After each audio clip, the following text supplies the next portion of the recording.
اور مشورہ کیا کہ لوگوں کو جماعت کے لیے، نماز کی جماعت کے لیے کیسے جمع کریں، کیسے حاضر کیا جائے. تو صحابہ کرام رضی اللہ عنہم اجمعین ہر ایک الگ الگ رائے پیش کیے. کسی نے کہا کہ نماز کے وقت میں ایک جھنڈا لگا دیں گے، لوگ دور سے دیکھ لیں گے اور اس جھنڈے کو دیکھ کر نمازوں کو بسم اللہ الرحمن الرحیم.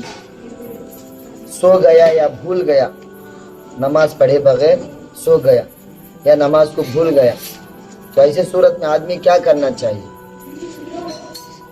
حضرت انس رضی اللہ عنہ سے روایت ہے، رسول اللہ صلی اللہ علیہ وسلم نے ارشاد فرمایا، من نسی صلاۃ او نام عنہا، جو نماز کو بھول گیا یا نماز سے سو گیا، اس کا کفارہ یہ ہے جب اس کو یاد کرے، یاد آ جائے، اس کو پڑھ لے. جیسے ہی وہ نماز یاد آ گئی اس کو ادا کرنا ہی اس نماز کا کفارہ. باب الأوقات التي نهى عن الصلاة فيها. عن عقبة بن عامر قال 3 ساعات كان رسول الله صلى الله عليه وسلم ينهانا أن نصلي فيهن أو نقبر فيهن موتانا، حين تطلع الشمس بازغة حتى ترتفع، حين يقوم قائم الظهيرة حتى تميل الشمس، وحين تضيف الشمس للغروب حتى تغرب. رواہ مسلم. کن کن اوقات میں آدمی نماز نہ پڑھے، کن کن اوقات میں نماز پڑھنا منع ہے، یہ بہت اہم بحث ہے. بہت سے لوگوں کو اس میں ڈاؤٹ رہتا ہے کہ کون سے وقت میں نماز پڑھنا ہے. عام طور سے بہت سے لوگ رات کے 12 بجے نماز نہیں پڑھتے. تو حدیث کے ان الفاظ میں اگر ہم غور کریں گے تو ہمیں معلوم ہو جائے گا کہ کن کن اوقات میں نماز نہیں پڑھنا چاہیے. حضرت عقبہ بن عامر رضی اللہ عنہ سے روایت ہے، فرماتے ہیں کہ 3 اوقات ایسے ہیں جس میں رسول اللہ صلی اللہ علیہ وسلم نے ہمیں اس میں نماز پڑھنے سے منع فرمایا، اور اسی طرح نماز جنازہ پڑھنے سے بھی منع فرمایا. نماز پڑھنے سے بھی اور نماز جنازہ پڑھنے سے بھی منع فرمایا. وہ کون سے اوقات ہیں؟ نمبر 1، جب سورج نکل رہا ہو، جب سورج طلوع ہو رہا ہو تو اس وقت میں بھی نماز پڑھنا جائز نہیں، یہاں تک کہ خوب سورج ظاہر ہو جائے، اس کی روشنی پھیل جائے، یعنی مطلب آپ آرام سے اسے دیکھ سکتا ہو، ایسے صورت میں نماز پڑھ سکتے. تو علماء فرماتے تقریباً سورج کے نکلنے میں 17 سے 20 منٹ لگ جاتے ہیں، تو اس وقت میں نماز نہیں پڑھنا چاہیے. اس کے بعد کا وقت جو شروع ہوتا ہے وہ عشاء کا وقت شروع ہوتا ہے. تو یہ 15-20 منٹ کے اندر نماز نہیں پڑھنا چاہیے. ایک تو نمبر 2، سورج ہمارے سرانے میں برابر کھڑا رہتا ہے. ہاں جب مائل ہو گیا، ایک طرف ڈھل گیا، تو اس وقت میں نماز پڑھ سکتے ہیں. تو سورج عین سرانے رہتا ہے تو 12 بجے ہے. نمبر 3، سورج غروب ہونے کے وقت میں، یہاں تک کہ غروب ہو جائے. تو ان 3 اوقات میں آدمی نماز پڑھنا جائز نہیں. ایک مسئلہ اور بھی سمجھیے، ان 3 اوقات میں صرف نماز پڑھنا منع ہے، اس کے علاوہ آپ ہر کام کر سکتے ہیں. ہمارے عام لوگوں میں ایک ذہن میں ایک بات ہے، 12 بجے نکاح نہیں کرنا، اللہ معاف فرمائے. اکثر خریوں میں، ولیجز میں یہ بات بہت زیادہ عام ہے کہ جیسے 12 ہوئی شادی محل میں ایک ہنگامہ مچ جاتا، دیکھنے والا سمجھتا کہ کوئی چیز آ گئی، سانپ آ گیا کہ نہ تو کوئی زہریلی چیز آ گئی. نہیں، برابر 12 بجے ہے، گھبرے ہو جاتے ہیں. اگر نکاح کرنے والے قاضی صاحب کو روک دیتے کہ اب نکاح نہ کرو، حالانکہ ایسا کچھ نہیں. 12 بجے نکاح. ہر کام کر سکتے ہیں آپ، تلاوت کر سکتے ہیں آپ، ذکر کر سکتے ہیں آپ، صدقہ خیرات کر سکتے ہیں آپ، کھانا کھا سکتے ہیں آپ، نکاح کر سکتے ہیں. صرف نماز پڑھنے سے منع کیا گیا ہے ان 3 اوقات میں. اس کو ہم اچھی طرح سمجھ جائیں. عن ابي سعيد الخدري قال قال رسول الله صلى الله عليه وسلم لا صلاة بعد الصبح حتى ترتفع الشمس ولا صلاة بعد العصر حتى تغيب الشمس رواه البخاري. حضرت ابو سعید خدری رضی اللہ عنہ سے روایت ہے کہ رسول اللہ صلی اللہ علیہ وسلم نے ارشاد فرمایا کہ نفل نماز نہیں ہے صبح کے بعد، یعنی فجر کے بعد کوئی نفل نماز نہیں ہے یہاں تک کہ سورج بلند ہو جائے، یعنی اشراق کے وقت میں جو بالکل 15-17 منٹ جو ہوتا ہے 17-20 منٹ تک کوئی نفل نماز نہیں، اس کے بعد کی جو نماز ہوگی وہ اشراق کی نماز ہوگی. نمبر 2، عصر کے بعد بھی کوئی نماز نہیں ہے. اچھا، فجر کی سنت کا مسئلہ کیا ہے؟ چھوٹ گیا ہے. اگر فجر کی سنت اور فجر کی فرض نماز چھوٹ گئی ہے تو اس کے قضا کے بارے میں علماء فرماتے ہیں زوال سے پہلے تک دونوں کی قضا کر لے. زوال یعنی مطلب ظہر کے وقت سے پہلے تک اس کی قضا کر لے سکتا ہے. کب؟ جبکہ فرض کے ساتھ سنت چھوٹی ہے. زوال کے بعد اگر قضا کرنا ہے تو صرف فرض کی قضا کرے گا. کیا کرے گا؟ صرف فرض کی قضا کرے گا، سنت کی قضا نہیں. ہاں اگر کر لیتا ہے تو کیا؟ تو وہ سنت نہیں ہوگی، نفل ہوگی. پڑھ سکتا ہے لیکن وہ سنت نہیں ہوگی. سنتوں میں سب سے زیادہ تاکید والی جو سنت ہے وہ فجر کی سنت ہے. اس کے بعد ظہر کی 4 رکعت، ظہر سے پہلے کی جو 4 رکعت سنت ہے موقدہ ہے. تو فجر کی نماز کے بعد کوئی سنت نہیں، کوئی نفل نہیں. عصر کی نماز کے بعد کوئی سنت نہیں، نفل نہیں. ایک اہم مسئلہ ہے جو دینداروں کو یہ مسئلہ معلوم نہیں ہے. عام دینداروں کو یہ مسئلہ معلوم نہیں. یہ ہے عصر کی نماز، یعنی بالکل عصر کے بعد مغرب کے قریب تک آدمی اس دن کی عصر کی نماز پڑھ سکتا ہے. اگر چھوٹ گئی ہے تو اس دن کی عصر کی نماز پڑھ سکتا ہے. بہت سے لوگ یہ سمجھتے ہیں عصر کے ہونے کے بعد نماز ہے کہ نہیں، کہ کوئی نماز چھوڑ دیتے. نہیں، سورج غروب ہونے سے پہلے تک اس دن کی عصر کی نماز ادا کر سکتا ہے. عن ابي هريره قال قال رسول الله صلى الله عليه وسلم من لم يصلي ركعتي الفجر فليصليهما بعدما تطلع الشمس رواه الترمذي. فجر کی سنت کے بارے میں بول رہے ہیں کہ فجر کی سنت کی قضا کیا ہے. وہی مسئلہ ہے، اگر فرض کے ساتھ چھوٹی ہے تو زوال سے پہلے تک دونوں کو قضا کر لے. دونوں کو قضا ہی ہے. زوال کے بعد، ظہر کے بعد اگر پڑھ رہا ہے تو صرف فجر کی نماز، فجر کی فرض ادا کر سکتا ہے، اس کی سنت نہیں ہے. ابواب الاذان باب ما جاء ابواب الاذان باب ما جاء في بدء الاذان وكلمات الاذان والاقامه. عن ابي عمير بن انس عن امومه له من الانصار قال اهتم النبي صلى الله عليه وسلم للصلاه كيف يجمع الناس لها فقيل له انصب رأية عند حضور الصلاة فإذا رأوها أذان بعضهم بعضا فلما يعجبه ذلك قال وذكر له قنع يعني شبور اليهود فلما يعجبه ذلك وقال هو من أمر اليهود قال فذكر له الناقوس قال هو من أمر النصارى فانصرف عبد الله بن زيد وهو مهتم لهم رسول الله صلى الله عليه وسلم فأري الأذان في منامه فقال فغدا على رسول الله صلى الله عليه وسلم فأخبره فقال يا رسول الله إني لبين نائم ويقظان إذا أتاني آت فأراني الأذان فقال رسول الله صلى الله عليه وسلم يا بلال قم فانظر ما يأمرك به عبد الله بن زيد ففعله قال فأذن بلال رواه أبو داود. اذان کس کو کہتے ہیں؟ اذان کہتے ہیں مخصوص الفاظ کے ساتھ مخصوص عمل، یعنی نماز کے لیے بلانے کو اذان کہا جاتا ہے. اب اذان کا طریقہ کب سے شروع ہوا؟ الفاظ اذان اللہ اکبر اللہ اکبر اللہ اکبر اللہ اکبر اشہد ان لا الہ الا اللہ، یہ الفاظ اذان کب سے شروع ہوئے؟ کتابوں کے اندر آتا ہے 1 ہجری، یعنی نبی صلی اللہ علیہ وسلم مکہ سے مدینہ گئے تو پہلے ہی سال سے اذان مشروع ہوئی۔ ایک دوسری روایت میں آتا ہے 2 ہجری میں، یعنی مدینہ جانے کے دوسرے سال اذان کا حکم شروع ہوا۔ اچھا، اذان کب سے شروع ہوا، کیسے شروع ہوا؟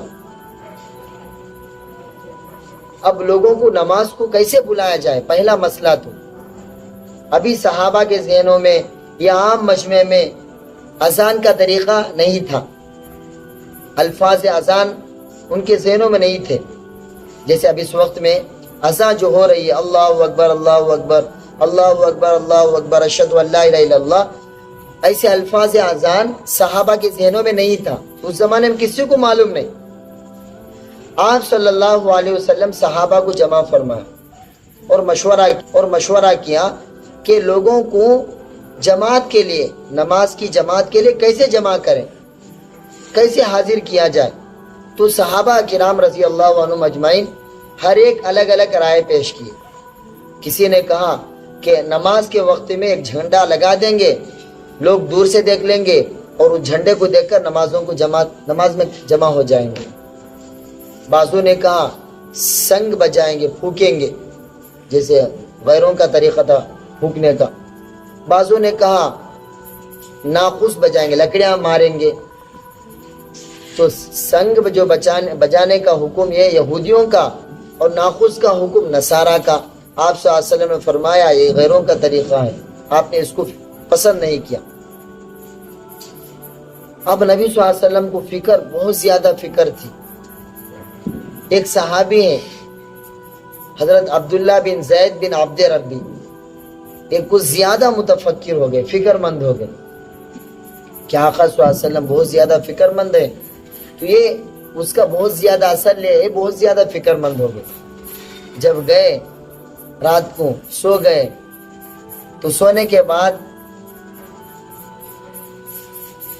حضرت عبداللہ بن زید بن عبد ربی رضی اللہ عنہ فرماتے ہیں کہ میں نے خواب میں اذان دیکھا، کہ میں صبح سویرے جلدی نبی صلی اللہ علیہ وسلم کی خدمت میں پہنچ گیا اور میں آپ صلی اللہ علیہ وسلم کو اس کے بارے میں خبر دیا۔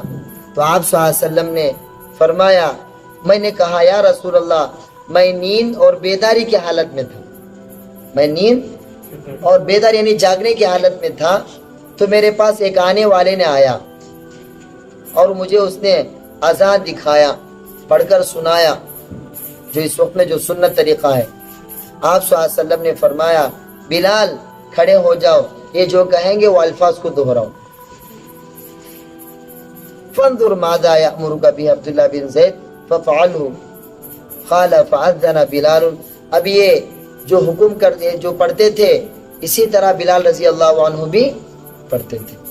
تو اذان کا خواب دیکھنے والے سب سے پہلے عبداللہ بن زید بن عبد ربی ہے، اس لیے کہ دیکھو صحابہ کی ایک بڑی جماعت بھی خواب دیکھی، بڑا مجمع تھا، لیکن اللہ نے ان سے کام لیا، اس لیے کہ نبی کے فکروں کو سب سے زیادہ لے لیے، سب سے زیادہ متفکر ہوئے، تو خواب میں ان کو اذان دکھائی گئی۔ آپ نے فرمایا کہ ہاں مجھے بھی معراج کی رات میں یہ اذان یعنی الفاظ میں نے سنا۔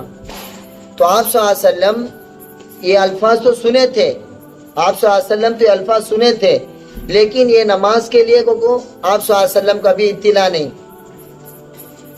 جب صحابی نے کہا اپنے خواب کو سنایا تو آپ صلی اللہ علیہ وسلم اس کی تائید کیے، اس کی تصدیق کیے اور حکم دیا کہ تم کہو بلال رضی اللہ عنہ اپنے زبان سے اپنے الفاظ، اس لیے کہ بلال رضی اللہ عنہ کی آواز بہت زیادہ بلند ہے، وہ کہیں گے۔ عن محمد بن عبد الله بن زيد بن عبد ربه قال حدثني أبي عبد الله بن زيد قال لما أمر رسول الله صلى الله عليه وسلم بالناقوس يعمل ليضرب به للناس لجمع الصلاة طاف بي وأنا نائم رجل يحمل ناقوسا في يده فقلت يا عبد الله أتبيع الناقوس؟ قال وما تصنع؟ فقلت ندعو به إلى الصلاة. قال أفلا أدلك على ما هو خير من ذلك؟ فقلت له بلى. فقال تقول الله أكبر الله أكبر الله أكبر الله أكبر، أشهد أن لا إله إلا الله، أشهد أن لا إله إلا الله، أشهد أن محمد رسول الله، أشهد أن محمد رسول الله، حي على الصلاة، حي على الصلاة، حي على الفلاح، حي على الفلاح، الله أكبر الله أكبر، لا إله إلا الله. قال ثم استأخر عني غير بعيد ثم قال تقول إذا أقمت الصلاة الله أكبر الله أكبر، أشهد أن لا إله إلا الله، أشهد أن لا إله إلا الله، أشهد أن محمد رسول الله، حي على الصلاة، حي على الفلاح، قد قامت الصلاة، قد قامت الصلاة، الله أكبر الله أكبر، لا إله إلا الله.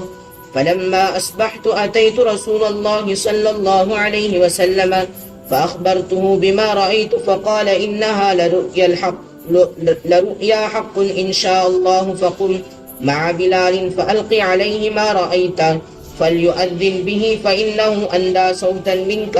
فقمت مع بلال فجعلت ألقيه عليه ويؤذن به. قال فسمع ذلك عمر بن الخطاب رضي الله عنه وهو في بيته، فخرج يجر رداءه ويقول والذي بعثك بالحق يا رسول الله لقد رأيت مثل ما أوري. فقال رسول الله صلى الله عليه وسلم فلله الحمد، رواه أبو داود والدارمي. حضرت عبداللہ بن زید بن عبد ربی جو خواب دیکھنے والے صحابی اذان کا، ان کے بیٹے محمد، وہ فرماتے کہ میرے ابا نے مجھے بتایا، مجھے حدیث بیان کی، جب رسول اللہ صلی اللہ علیہ وسلم ناقوس کا حکم دیے. دیکھو، ایک ہے یہودیوں کا جو سنگ یا سنگ بولا جاتا ہے، ناقوس لکڑیاں بجانے کے بارے میں، تو یہودیوں کے جو طریقہ اس کو تو اللہ کے نبی ناپسند کیے، البتہ ناقوس کے بارے میں خاموش رہے. ناقوس کے بارے میں کچھ الفاظ نہیں کہ ناقوس بولے تو لکڑیاں بجانے کے بارے میں. تو حضرت عبداللہ بن زید بن عبد ربی فرماتے میں سو رہا تھا، ایک آدمی ناقوس لے کر آیا. میں نے اس سے کہا کیا تم یہ بیچو گے؟ تو اس نے کہا تم کیا کرو گے؟ ماذا تصنعون، ما تصنعون. میں نے کہا اس کے ذریعے سے لوگوں کو نماز کو بلاؤں. تو اس نے کہا وہ جو خواب میں آنے والا، کیا میں اس سے بہتر چیز بتاؤں؟ الا ادلکم افلا ادلک علی ما هو خیر من ذلک، اس ناقوس سے بہتر چیز بتاؤں جس سے تم لوگوں کو نماز کے لیے جمع کرو؟ میں نے کہا ہاں.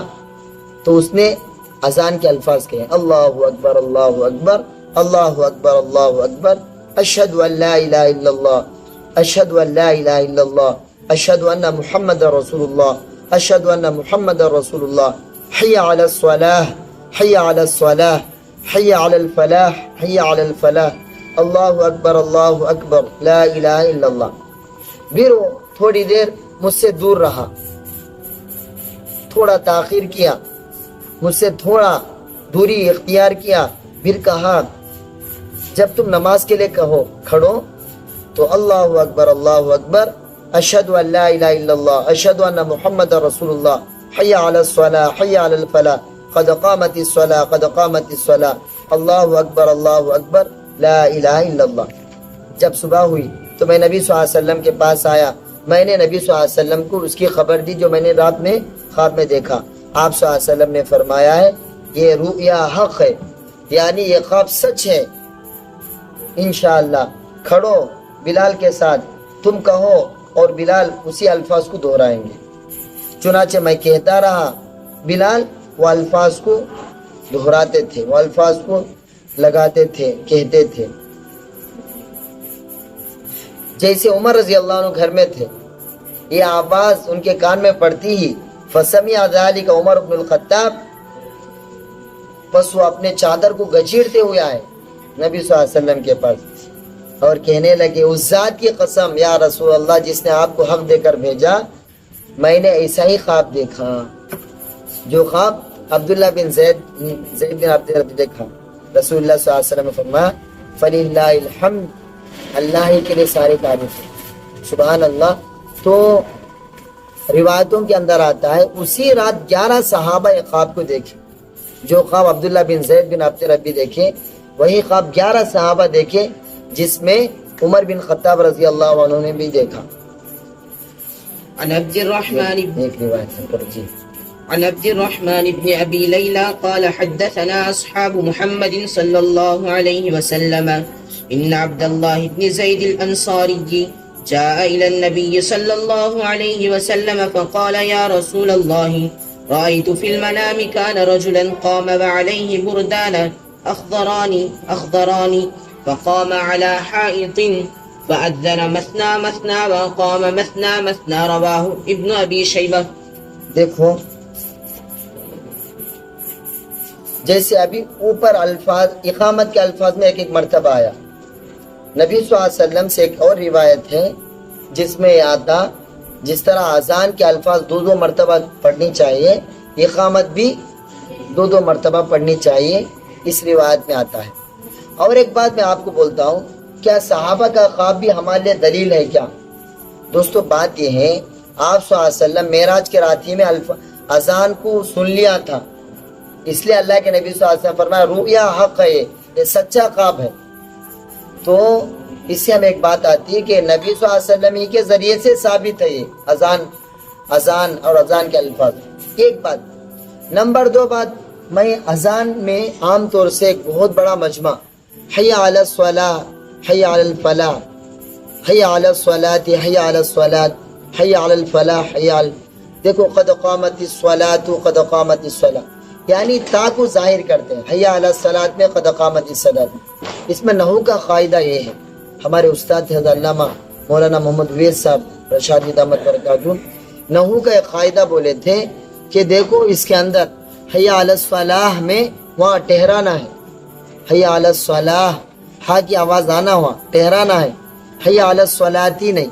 بڑے بڑے مجموعوں میں اجتماعات میں بھی اور بڑے بڑے جلسوں میں بھی بڑے بڑے لوگاں بھی یہ بولتے ہیں حی علی الصلاۃ، حی علی الصلاح، قد قامت الصلاۃ، نہیں وہاں ہا کو ظاہر کرنا ہے، حی علی الصلاح، حی علی الصلاح، قد قامت الصلاح، قد قامت الصلاح، وہاں کو ظاہر کرنا ہے۔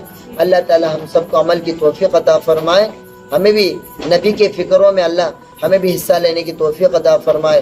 حالانکہ عبداللہ بن زید بن عبد ربی وہ صحابی ہیں جن کا نام زیادہ مشہور بھی نہیں ہے، لیکن جب نبی کے فکروں کو اپنا فکر بنائے، نبی کے مشن کو اپنا مشن بنائے، تو اللہ نے ان سے ایسا کام لیا قیامت تک ان کے نامہ اعمال میں بہت بڑا اجر لکھا جائے گا۔ اللہ ہم سب کو عمل کی توفیق عطا فرمائے۔